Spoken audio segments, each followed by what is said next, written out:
Are you thinking about moving to Orland Park and you have no idea where to start, or you just want some information about what's the first step and how the whole process looks from A to Z? Well, watch this video because I'm gonna explain it right now. Maybe you're a renter and you're already living in Orland Park and you wanna purchase a property, or if you're relocating from out of state, whether it's California, New York, South Dakota, Fargo, could be anywhere.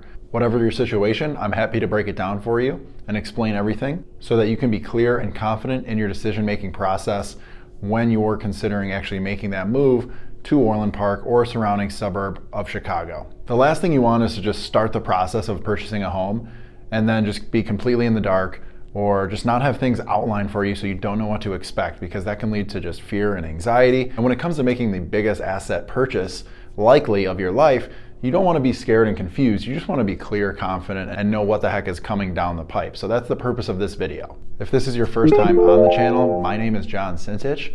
I'm your go-to Chicagoland realtor in the South Suburbs, and I'm your guide to building wealth through buying and selling real estate. So this video is going to be more about the logistics and what steps you actually need to go through to begin looking for and purchasing a property in Orland Park. If you want to learn more about Orland Park in general, I'll touch on it a little bit in this video, but mostly that entire breakdown is going to be in another video. You can check that out as well to learn more about it. You can also subscribe to this YouTube channel because I have a lot of content about other suburbs that are surrounding Orland Park. So if you're looking for a place to live in the suburbs of Chicago, check out some of my other videos on my channel. I go through a lot of different suburbs and break down nice special things, unique things about each suburb.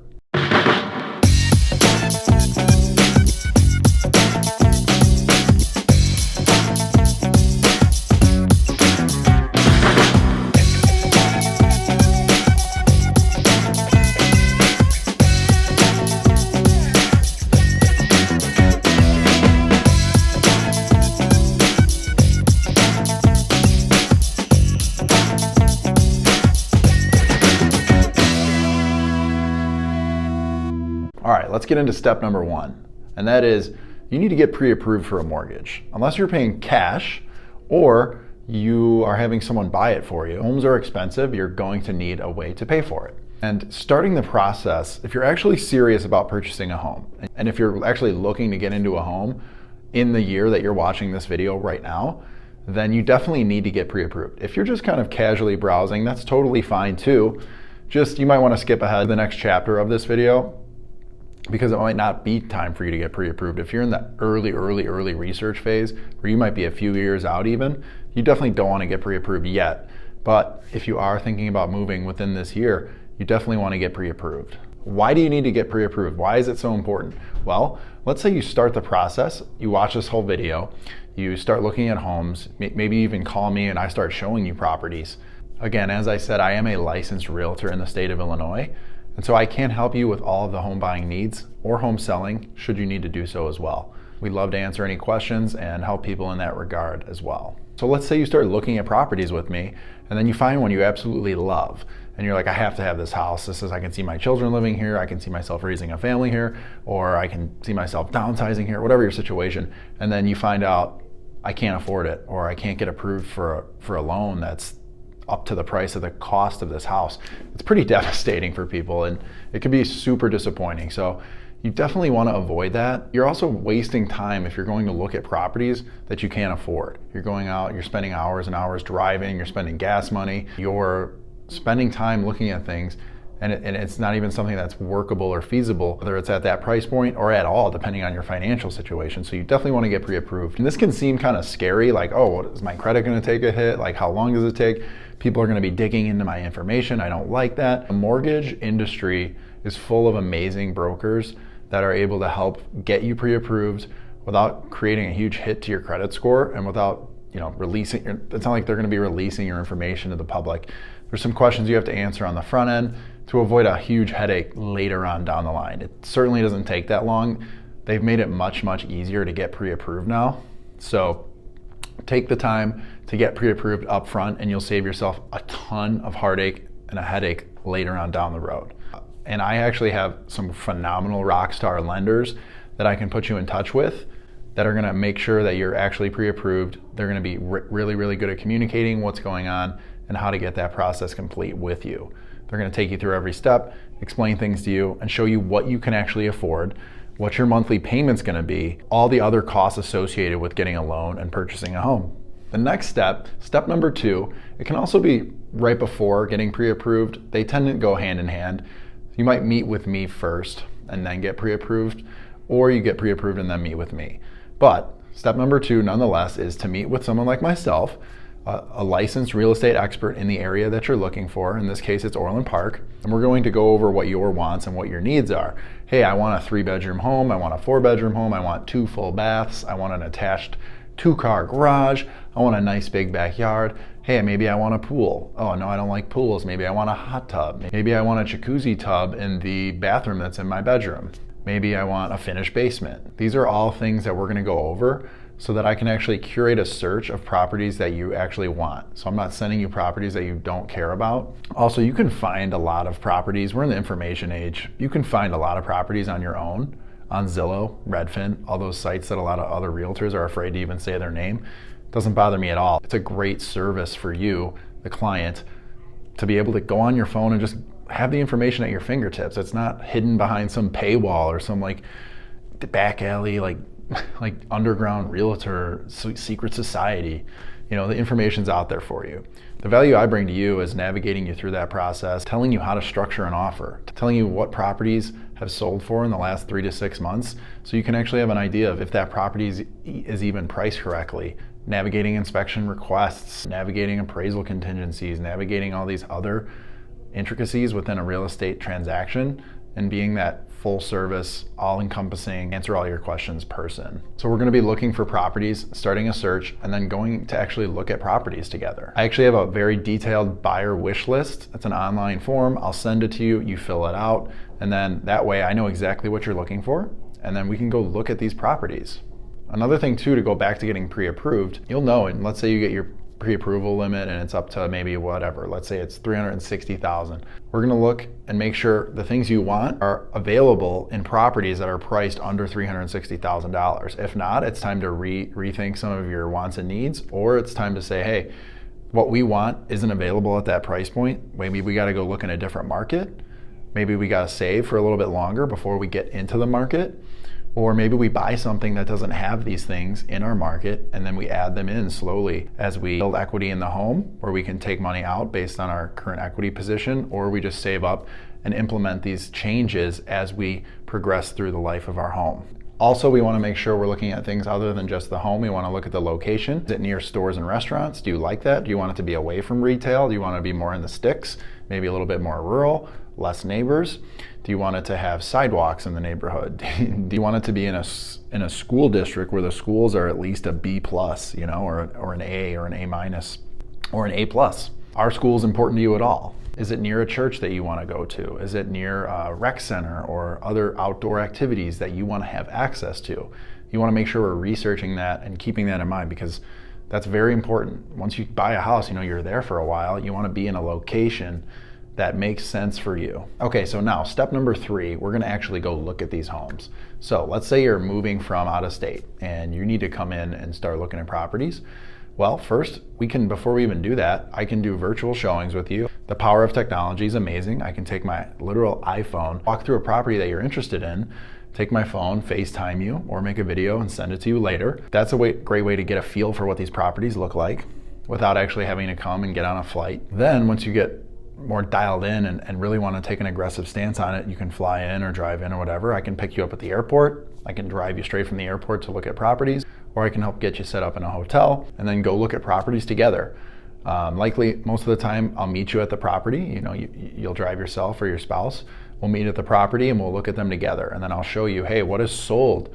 What is sold that is similar to this property in this neighborhood? Oh, this sold, and this sold. Oh, well, this property is priced way higher than that. What's up with that? Why has it been on the market so long? What's going on with the seller? Why are they expecting so much money? Why is it saying the roof is being sold as is? What does that even mean? These are all things I'm gonna help you with. I'm gonna answer all these questions as they come up, because each property is different, has its own unique circumstance. This process could take several weeks, or you could literally wanna buy the first home that you step foot in. It happens.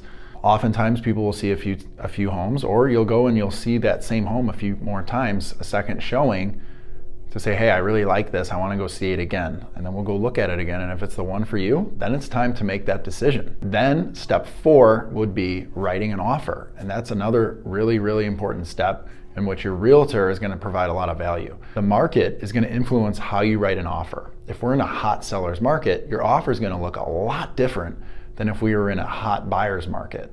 So listen to your realtor about what is going to get your offer accepted. If we're in a nice buyer's market, then you're going to be able to ask for a lot more things. You're going to be able to probably get it under asking price, or you're going to get a lot of seller concessions. They might help you with closing costs. They're going to be a lot more open to repairing things that are broken, fixing a plumbing issue, fixing a sink, maybe patching a roof, or giving you money to help you make these changes yourself.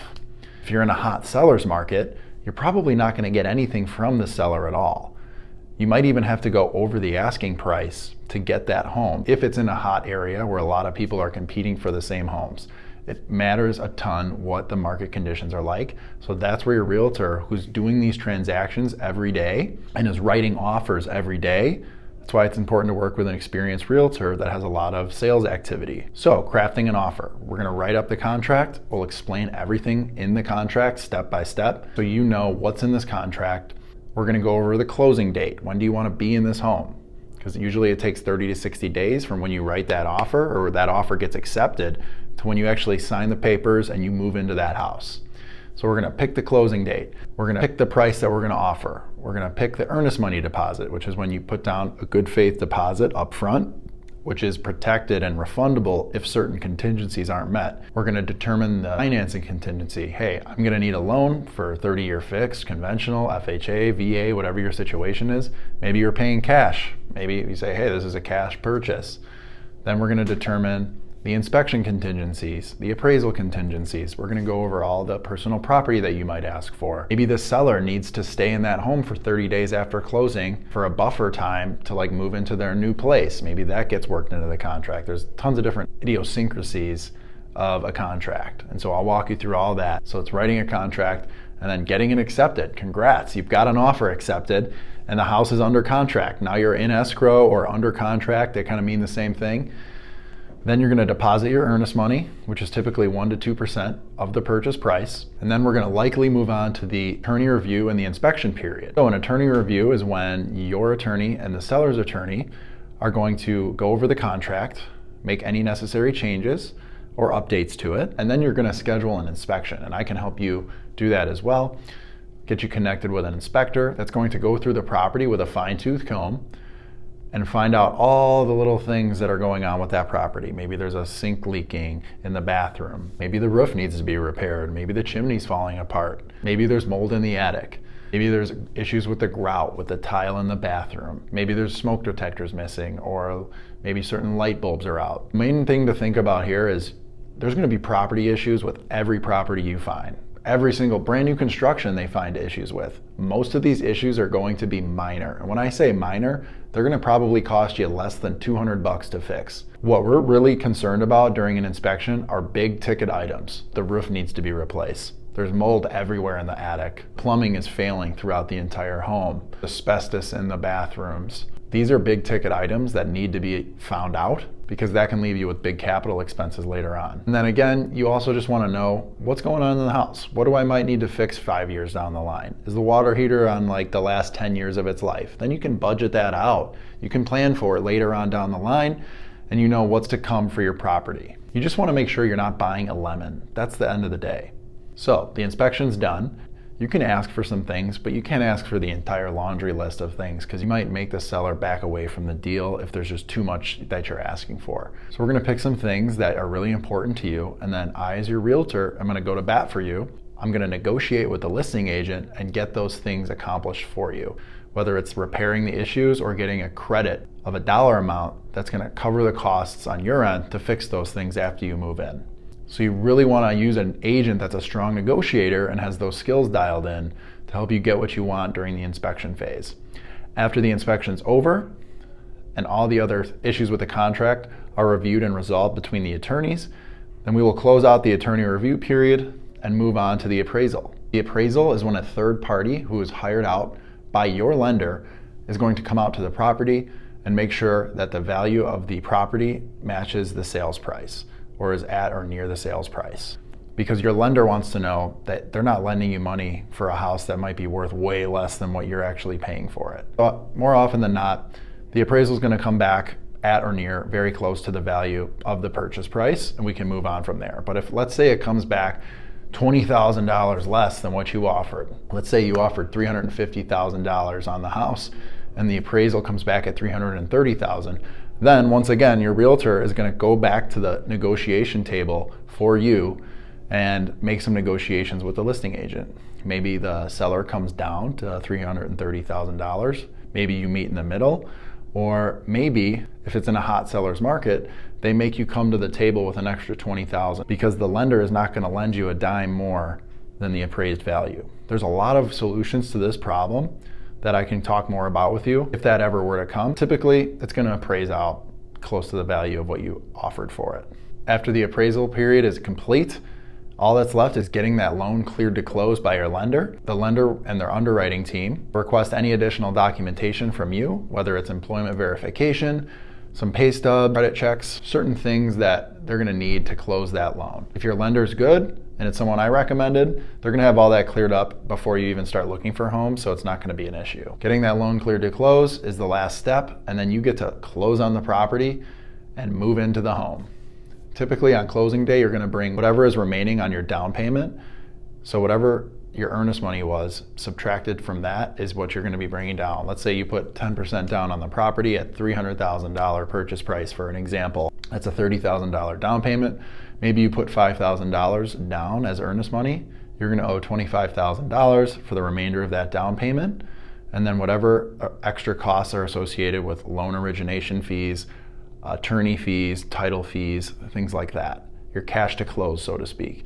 Typically, it's going to be anywhere from 1% to 2% of the price of the property. That's a good rule of thumb when estimating that. But again, if your lender is good and it's someone I recommended, you're going to know what you need to bring to the table, typically before you even make an offer on a property. And that's it, guys. Those are the steps to buying a home in Orland Park. I hope you found value in this video and you got some helpful and useful information out of it. If you did, do me a huge favor. Hit that like button and subscribe to my channel. It would mean a lot to me. It's super helpful for my business when I get new subscribers. We want more people who need this education to have access to it. And the more likes and subscribes I get, the more YouTube is going to show this to people that might need to see it. So help them out, help me out. I really appreciate it. Again, if this is your first time on this channel, thank you so much for coming and watching. My name is John Sintage. I'm your go-to Chicagoland realtor in the South Suburbs, and I'm your guide to building wealth through buying and selling real estate.